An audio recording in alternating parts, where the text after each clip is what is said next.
Pokemon anime has been going strong for 16 years now, following the adventures of Ash Ketchum. From Kanto to Unova, a lot of crazy things have happened. Some were awesome, some were sad, and some just didn't make any sense at all. But overall, the show has been great.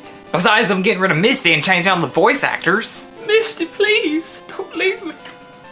But even though the show is great, nothing's perfect. In fact, there were many errors in this show that most people probably didn't even notice. You might even be surprised that you never noticed any of this stuff. So, let's take a look. Remember back in season 1 of the anime when Ash and the gang would take a break and enjoy a snack? Brock would usually cook up something good to eat, but what exactly were they eating? Well, they called them jelly-filled donuts. A donut? That looks nothing like any donut I've ever seen. That would be like me taking some chicken nuggets from McDonald's and calling them a salad. I'm dropping pounds by the minute! In fact, it's not a donut at all. They're called rice balls, and they're a common snack in Japan. To give the snack a name which non-Japanese children would be familiar with, the dub referred to them as sandwiches, jelly donuts, and other foods. Another mistake in the original series is when Ash is battling in the Pokemon League. Brock decides to give a few words of wisdom. Both of Ash's Pokemon are water types, and they're totally weak against fire types. Yep, you heard him right. Water types are weak against fire types. Brock, you're drunk.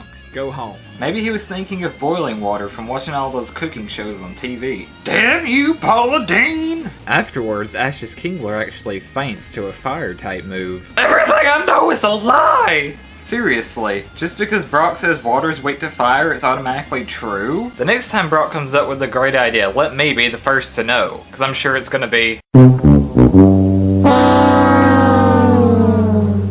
great. Before the commercial breaks, trainers would normally be asked a question about Pokemon, which is normally a good thing, gets people knowing more about the show and Pokemon and all that good stuff. But that's until the show actually fails to answer the question correctly.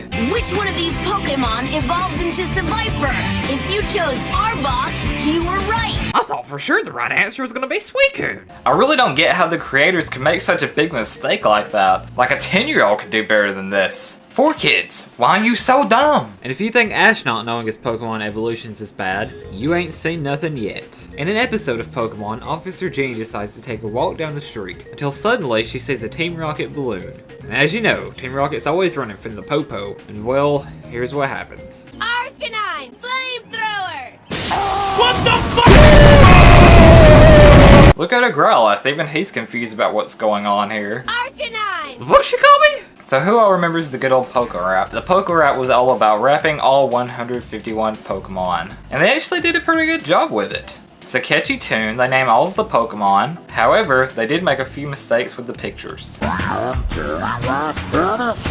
No, instead of a Poliwrath, they put a picture of Poliwag for some reason. But that's not the only Pokemon that they messed up. As we get to Graveler, they actually show a picture of GEODUDE instead.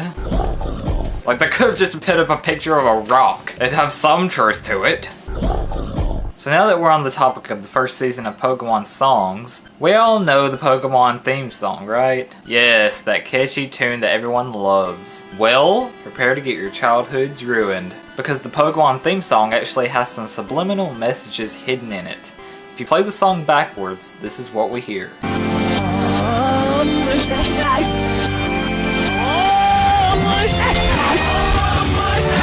So what are you trying to say to us, Pokemon? You want us to all die? Why? Then you won't have any money. And this isn't the only song that has a subliminal message either. The PokeRap also has a subliminal message if you play it backwards.